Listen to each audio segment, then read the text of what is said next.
Bom, pessoal, é, faltou dizer uma coisa, né, que talvez eu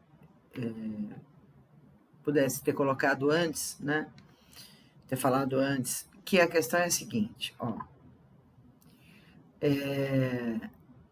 lembra que a gente falou, né, que a toda a criação é hiperdimensionada, né, imagina uma coisa de setas para todos os lados, vetores para todos os lados, e é como eu imagino, de repente nem é isso, né, então, quando a gente fala no embaixo, quando a gente fala dos tronos de baixo, gente, nós não estamos falando de Exus e Bombogira. Como eu disse, existem senhores Exus, senhoras Bombogiras, povo de esquerda, que tem acesso ao embaixo, que tem acesso a esses reinos. Mas, para isso, é preciso que esse Exu, essa Bombogira, esse espírito que está na esquerda, tem alguma ligação funcional, tem alguma função, tem alguma, como é que eu vou dizer, alguma qualidade em si. E quando eu estou falando de qualidade, eu estou falando assim, alguma função em si que se conecta com a função do trono de baixo. Não é que eles se conectam com os seres que habitam ali, não. Tá? O espaço, o tempo, sei lá, o nicho onde vivem os senhores Exus, as senhoras Bombogiras, os mirins, né? Mirim nem é, são seres naturais, né? E dezenas, posso dizer, centenas de outros seres que entram pela nossa esquerda, que vêm trabalhar na nossa esquerda, né? Que não são espíritos, tá? Não são pessoas como nós, são seres de outras realidades, de outras dimensões, seres naturais, enfim, que entram pela esquerda, porque fazem um trabalho que cabe fazer na esquerda, que vem aqui na nossa realidade, no nosso mundo, nessa faixa na qual nós vivemos deste planeta, né? Com funções específicas, né? Exu e Bombogira e todo esse povo de esquerda não vivem no embaixo. Eles têm um nicho, por isso que a gente já fala, na esquerda. Né? É a esquerda, não é o embaixo. Né? Pode acontecer, sim, de Exus e Bombogiras, assim como caboclo, como qualquer outro ser, como cada um de nós aqui, encarnados e mesmo desencarnados, de nos desequilibrarmos ao ponto de cairmos para os níveis de baixo. Mas não é porque são Exus e Bombogiras. Olha, vamos pensar um pouquinho. Os senhores Exus, os senhores Bombogiras, são magistas, né? Em toda a história da humanidade, a história que a gente conhece, né, disso que nós estamos vivendo, já adianto, vou dar um spoiler também dessa Matrix que nós vivemos, logo mais eu vou falar sobre isso, no próximo vídeo a gente já vai falar sobre isso, acho que sim. Em todo o período que a gente conhece da humanidade, existiram os magos, existiram os sacerdotes, as sacerdotisas, as próprias bruxas no momento mais recente, né?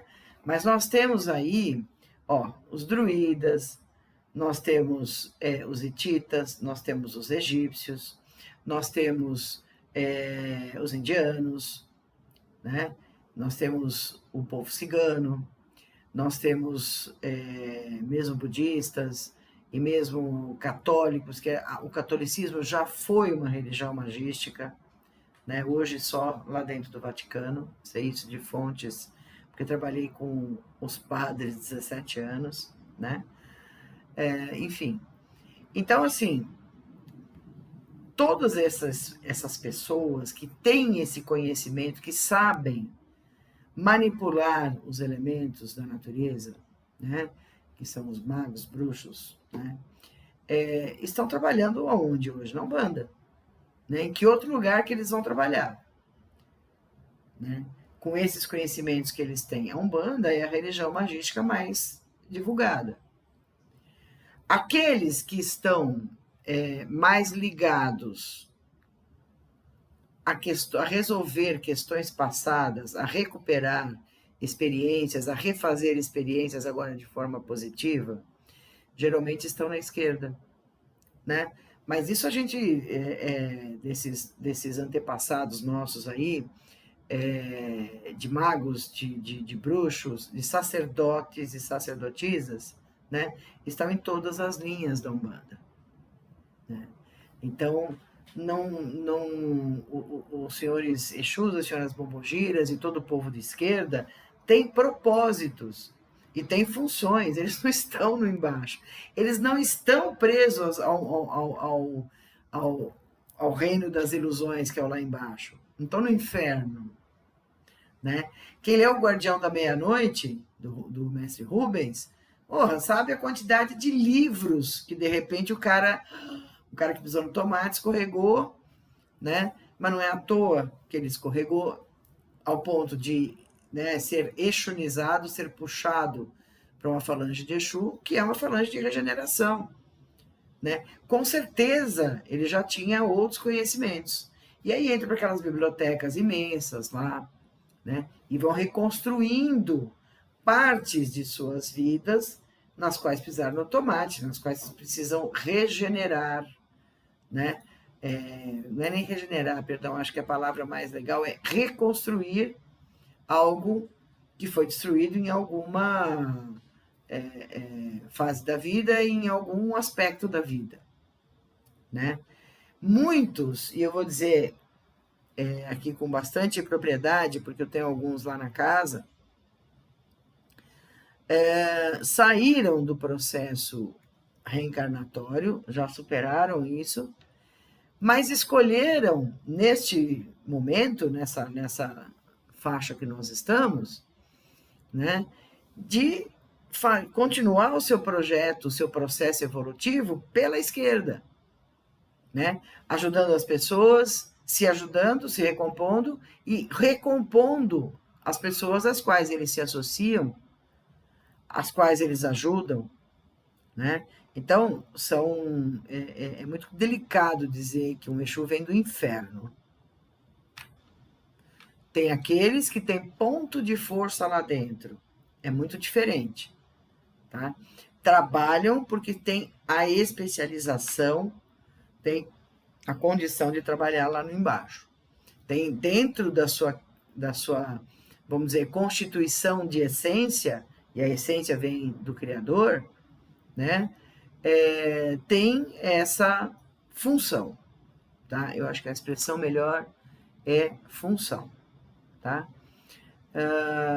Então, assim, Exus e Pombogiras nos ajudam muito, né? Porque eles vão na frente, né? Esses que têm esses convênios com embaixo lá, que podem descer, que podem não sei o quê, vão na frente. Vão abrindo, vão rasgando as entranhas, aquelas massas fatoradas que já se transformaram em grutas, em cavernas, em todo tipo de coisa horripilante. Não que gruta e caverna seja horripilante, mas as que a gente entra são sim, né? E eles entram e arrancando das paredes seres que já estão totalmente dementados, enfim, né? Uma outra coisa que eu talvez devesse, que eu gostaria de ter falado no primeiro vídeo, mas não vou regravar tudo, me desculpem, tá? Assim, tudo isso que eu estou expondo aqui é uma interpretação racional, bem um pouco linear, bem linear, da experiência que a gente tem vivido. Como eu disse, não é fácil você fundamentar um trabalho quando você nunca pensou em fundamentar. Você sabe porque você sabe porque você faz aquilo, você enxerga, você, né, se conecta, tal. Você tem um comando que te guia, né? Então, assim, tudo isso que eu estou falando aqui Você vai falar, mas você está falando a verdade? Eu estou falando a minha verdade. Eu estou falando sobre a minha interpretação. Sobre o meu ponto de vista, né? O que eu estou falando é um mapa daquilo que eu vejo. Não quer dizer que seja realidade. Então, assim, então se eu não tenho certeza, não, certeza eu tenho, né? O que eu não posso dizer é que esta é a verdade, é a minha visão da nossa experiência, tá? É o meu mapa, é o que eu desenhei, o que eu sou capaz de desenhar e perceber disso que a gente vivencia. Agora, você pode ter outras vivências, outras experiências, e isso é que enriquece todo o trabalho, não só esse, como qualquer um. O que eu já sei, agora eu quero coisas novas, né? Mas não é só isso. Se juntar a sua visão com a minha visão, com a visão do outro, do outro, do outro, do outro, nós vamos ter um potencial e uma capacidade funcional muito maior, né? Eu estou sempre questionando, me questionando, né? Sobre o que a gente vê, sobre o que a gente entra e faz, né? Meus filhos da casa, todos botam vidência em cima. Ah, mas eu não tenho vidência, eu não posso trabalhar com isso. Pode sim. 99,9% dos filhos que vão lá para nossa casa chega e fala, mas eu não entendo, não enxergo nada. Uhum. Todos podem desenvolver. Todos. E é como eu estou dizendo para vocês, nós temos o apoio de muitas criaturas que têm sim a possibilidade de nos fazer acelerar o nosso desenvolvimento. Tá? Então, essa questão, esse problema sobre o que é verdade e o que não é verdade, eu penso muito assim, o que eu sei um tiquinho, né? O que eu sei passa sempre pelos filtros das minhas vivências, não só dessa vida como de outras, passa pelas minhas capacidades, né? Você não precisa acreditar em tudo que eu estou falando. E olha, com toda certeza, quando você começa a trabalhar, quando mesmo ouvindo essas poucas coisas aqui de fundamentações que eu vejo como fundamentação, eu estou passando para vocês, você vai começar a pensar outras coisas. Você, quando começar a vivenciar isso, esse trabalho, que é a proposta, né, vai tirar outras conclusões. Muitas vezes vai falar, pô, é mesmo, a Rô tem razão. Outros falam, pera, mas isso aqui, será que é assim? Olha, eu vi um negócio que me despertou o raciocínio. Isso tudo é evolutivo para cada um de nós, né? Essa capacidade de pegar um conhecimento, não engolir como se fosse botar uma manteiga na boca e botar para dentro da goela, mas questionar. Não vem me questionar, não é isso, né?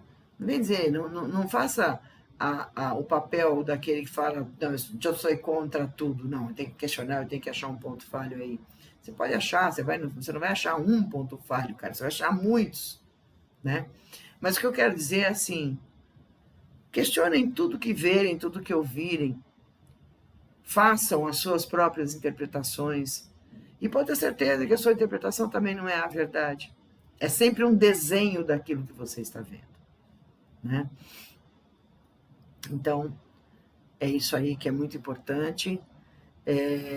Eu sempre, nas minhas preces, quando eu começo, não só esse trabalho que eu estou repassando aqui, porque eu passei 2 meses escrevendo, elaborando isso tudo, porque, como eu falei, não tem muitas referências a não ser a nossa experiência, né? A nossa vivência, né? Mas, assim, nas minhas preces, eu sempre peço, né? Que toda planta que meu pai, que está no céu, não plantou, seja arrancada pela raiz.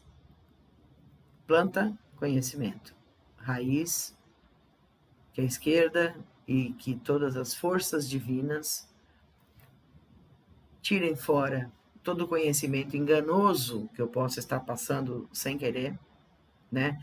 É uma baita ousadia minha vir falar aqui de Lúcifer. É uma baita ousadia da mãe fofa de aceitar na casa dela, que é tão bem estruturada, uma novidade dessas, né? Falar de extraterrestres. É uma ousadia, sim.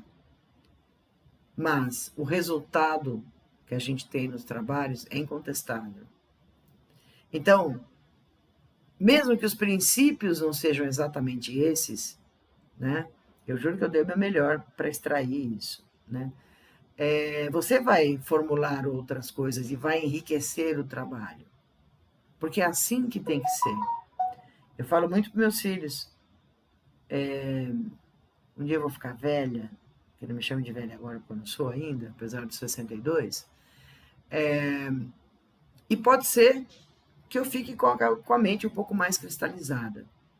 Então, se vocês verem alguma coisa muito melhor do que tudo isso que a gente pratica aqui, se vocês desenvolverem coisas muito mais rápidas, mas que tenha fundamento e que tenha ética, esquece. Só fala assim, mãe, tá bom, tá legal, só para não ficar triste. Mas façam do jeito de vocês. Tá bom? Essa é a base da evolução e da renovação, né? Ciclos. E neste ciclo eu estou pensando assim, amanhã não sei, pode ser que no dia que a gente for se encontrar lá, que está pouco mais de uma semana, eu falo, gente, ó, eu disse um negócio que não era aquilo.